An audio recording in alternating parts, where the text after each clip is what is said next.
Ano na nga ba ulit bibilin nyo? Hola, Selly? Alam mo ba, Selly, bakit marami ako lagi binibili? Selly?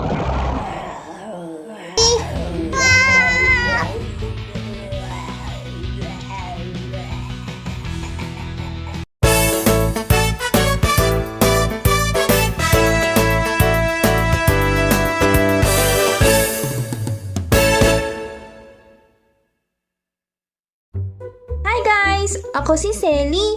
Ikukwento ko ang iba't ibang uri ng taong bumibili sa aming tindahan.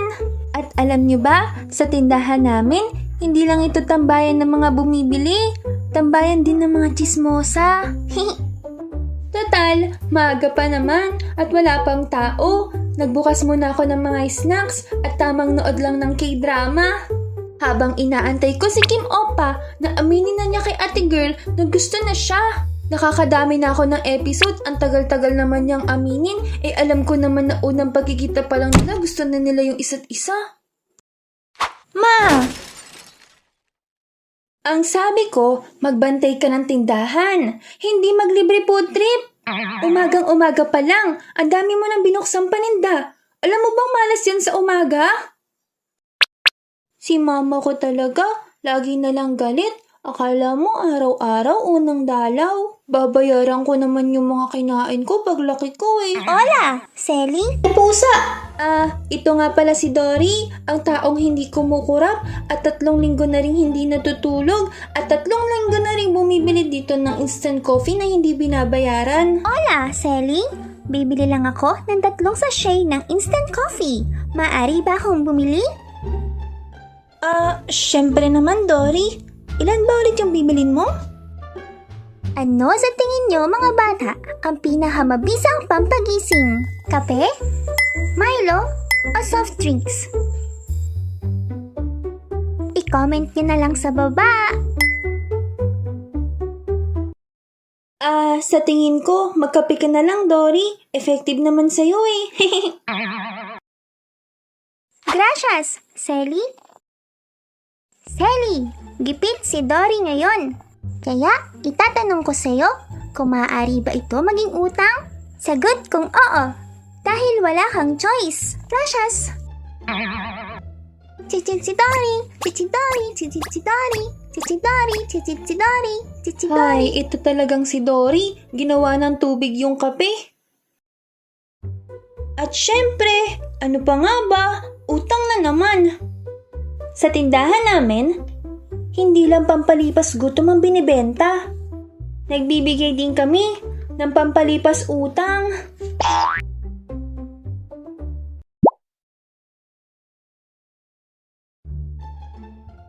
Wow! Adobong manok, tapos soft drinks. The best tandem ito. Makakakain na rin ako ng totoong pagkain sa wakas. Anak, wag na wag mong dadalhin yung pagkain mo sa tindahan ha. Bawal dun kumain at lalanggamin. Copy that, mother dear.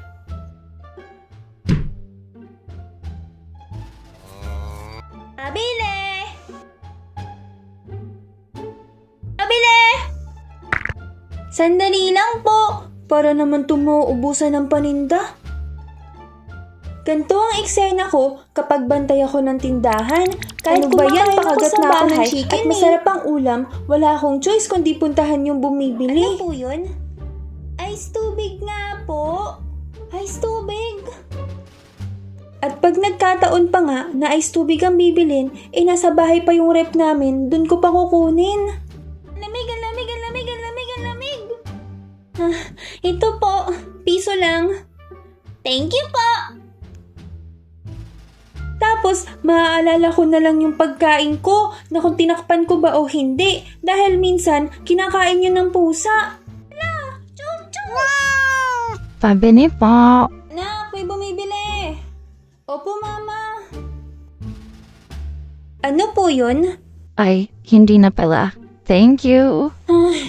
May mga ganun talagang customers, no? Na kapag tumawag na sila ng isang beses, kailangan puntahan mo na sila agad. Kung hindi, naku, magagalit sila sa'yo.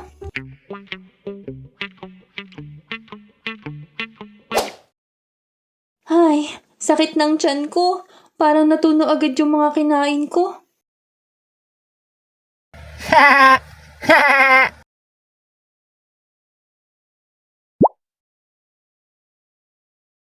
Selly, pabili! Ano yon, Jayban? Okay ka lang ba, Selly? Okay lang naman. Napagod lang ako kanina magpabalik-balik sa tindahan. Kumakain kasi ako sa bahay. Dapat sinarado nyo na lang muna yung tindahan nyo. May point siya actually. Kasi, tinatakpan naman talaga namin yung butas na silipan ng mga bumibili kapag may gagawin kami. Eh kaso nga, sasabihin naman ni Mama, saglit ka lang naman kakain, isasarado mo pa yung tindahan, sayang yung benta. Kaya ayun, sa takot ko, hindi ko na tuloy naiisip na isarado, pero siguro pwede naman. Ano na nga ba ulit bibilin nyo? Isang coke nga po para sa aming tatlo.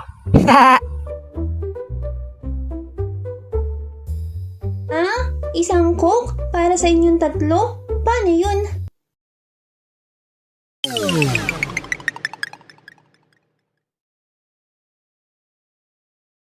Yung nilalagay sa plastic na may straw, pwede ba hati-hatiin? Ito lang kasi pera namin eh.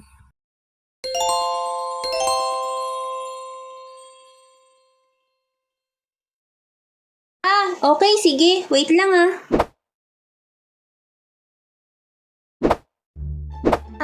Ito bang maliit na mismo? O sige, ito, hawakan nyo. Subukan nating hati-hatiin. Isasalin ko na ha. Minsan talaga, iba-iba yung trip ng mga bumibili. Kaya ako, sinasakyan ko na lang. Wow! Pantay-pantay! Yay! Salamat!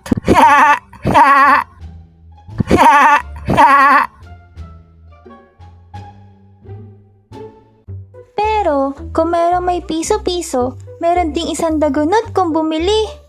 Naakala mo, grocery store, yung sari-sari store namin? Iniisip ko tuloy kung naghahanda ba siya sa zombie apocalypse.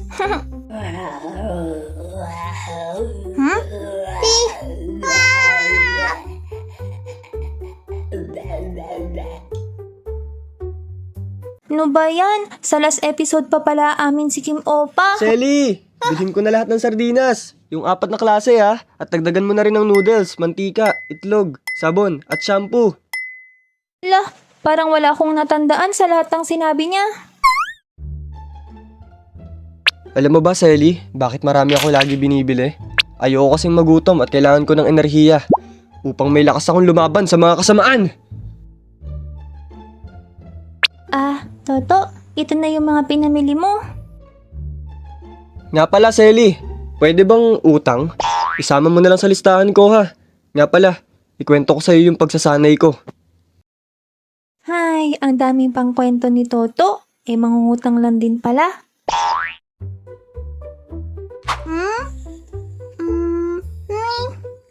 Tapos, may mga ganun pang bumibili, no? Yung dinadaan ka sa kwento. Tapos, ang ending, mangungutang lang din pala.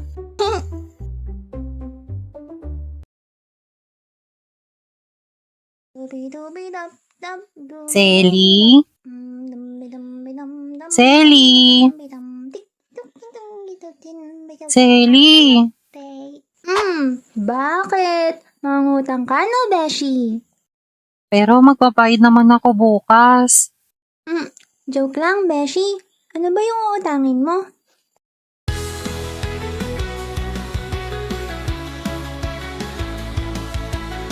Thank you po mga Beshies sa mga nakatapos, sa mga nakapanood, kahit sa mga nag-skip. Like and subscribe mga Beshi.